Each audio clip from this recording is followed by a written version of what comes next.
Are you a Machiavellian? A very tough final question coming from Professor Clarita Carlos. And I think this is one of the best questions I've heard in the history of Philippines presidential debates and interviews. At the same time, this is also where I could say Bongbong Marcos is so smart.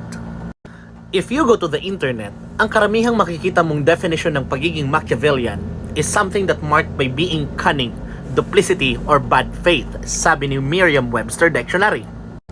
But that's not entirely true, because the true definition of being a Machiavellian is about the principles of conduct laid down by Machiavelli sa isang libro na kanyang sinulat na ang title ay The Prince. Simplihan natin para mas maintindihan.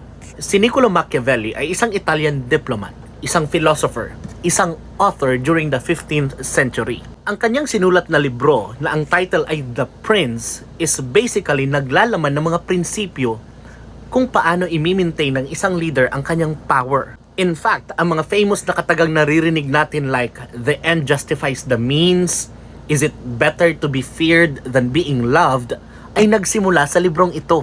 In short, nakapaloob sa librong ito ang pananaw ni Machiavelli based na din sa kanyang observation sa politika kung ano nga ba ang katangian ng isang magaling na leader. Ngunit sa pagdaan ng panahon, dahil hindi mo maikakaila na ang prinsipyong nakapaloob sa libro ay effective, ginagamit ito ng ibang leader, including leaders who will do bad just to obtain power. Dahil dyan, nag-evolve ang definition ng pagiging Machiavellian. Hanggang sa umabot sa punto na kapag sinabing Machiavellian ka, ang ibig sabihin nito ay ikaw yung taong gumagawa ng masama just to have power. But that's not it. Hindi ganon yung intensyon ni Machiavelli. Nilalahad niya lamang ang realidad ng buhay. Sinasabi niya lamang na kung leader ka, dapat alam mo at meron ka ng mga katangian na to. At nasa sayo na kung gagamitin mo ito sa masama o sa mabuti. To simplify kung ano nga ba ang laman ng libro ni Machiavelli, dahil alam ko wala kayong oras para magbasa, ito yon. Number 1, naniniwala siya that a good leader should be feared rather than loved, if you cannot be both, in order to avoid revolt. Which is true, dahil kapag magpapatakbo ka ng isang bansa at hindi ka kinakatakutan ng mga rebelde, mga NPA, paano yon? Bagsak ang Pilipinas at ang mamamahala ay mga NPAs. Number 2, a good leader should have the support of the people because it's difficult to take action without their support. There's no need to explain that. And number 3, should have good virtues. Dito ngayon nahahati ang pagiging Machiavellian leader. Kasi kung wala kang virtues, ibig sabihin, you are a bad Machiavellian leader. But if you have good virtues, then probably, ikaw yung ibig sabihin ni Professor Clarita Carlos, na Machiavellian leader. Number 4, should never turn to outside auxiliary or mercenary units but always rely on his or her own arms. Ibig sabihin nun, huwag kang dumepende sa armed forces ng iba. Dapat magtiwala ka at palakasin mo ang sarili mong armed forces. In the context of the Philippines, ibig sabihin, huwag kang magpauto sa US. And number 5, a good leader should be intelligent. You see, ito yung mga prinsipyong nakapaloob sa libro ni Machiavelli na isinulat niya during the 15th century. And if we translate it in the modern times, we could say that a good leader is someone who is being respected by the people. Not necessarily being feared or being loved, but respected. Because the people know that this leader is intelligent enough and has good virtues to lead them. In conclusion, ang pagiging Machiavellian ay hindi talaga ibig sabihin na gumagawa ka ng masama. Ang pagiging Machiavellian na tinutukoy ni Prof. Clarita Carlos ay pagiging goal-driven. In the sense na napaka-importante sa iyo ang goal na yon, gagawin mo ang lahat para ma-achieve yon. Ngayon, bilang isang leader, nakadepende sa iyo kung paano mo ma-achieve ang isang goal na yan. Either gagawa ka ng mabuti o masama. Kaya mahalaga na ang isang leader ay mayroong good virtues. Now, this is the reason bakit ko sinabing Bongbong Marcos is so smart. Balikan natin ang tanong ni Professor Clarita Carlos.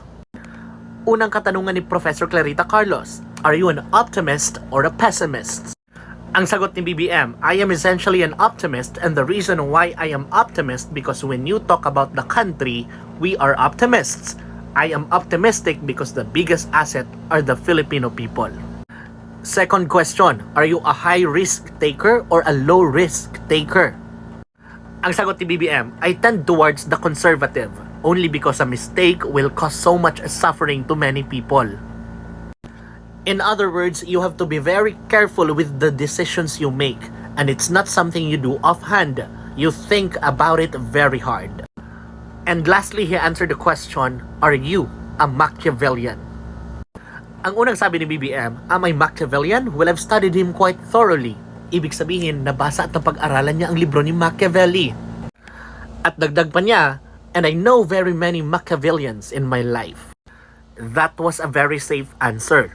Ibig sabihin, alam din ni BBM na ang word na Machiavellian ay meron ng negative meaning and impression in the modern times. Kaya hindi siya sumagot agad if he is a Machiavellian or not. At clarify ni Professor Clarita Carlos ang ibig niyang sabihin. Sabi niya, it's a Machiavellian in terms of taking every means to produce an end, not the other Machiavellian, the bad Machiavellians. After hearing that clarification, nagdagdag ng sagot si BBM. Sabi niya, certainly we have to be aware of everything that is going to help, whatever it is that you are hoping to achieve. And on the national scale, that means you have to understand very well what the situation is on the ground. Dagdag niya, kailangan maging maingat. So I suppose, in the same sense, if these questions are related, it's a way of being careful and being very, very knowledgeable about what other things that come into play so that you will achieve success, whatever that success.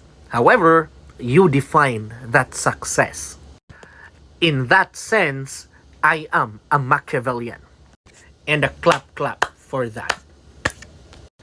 Dahil kung idudugtong mo ang tatlong sagot ni BBM, ang ibig sabihin, he is an optimist, conservative, Machiavellian. He answered the question perfectly, genuinely, intelligently.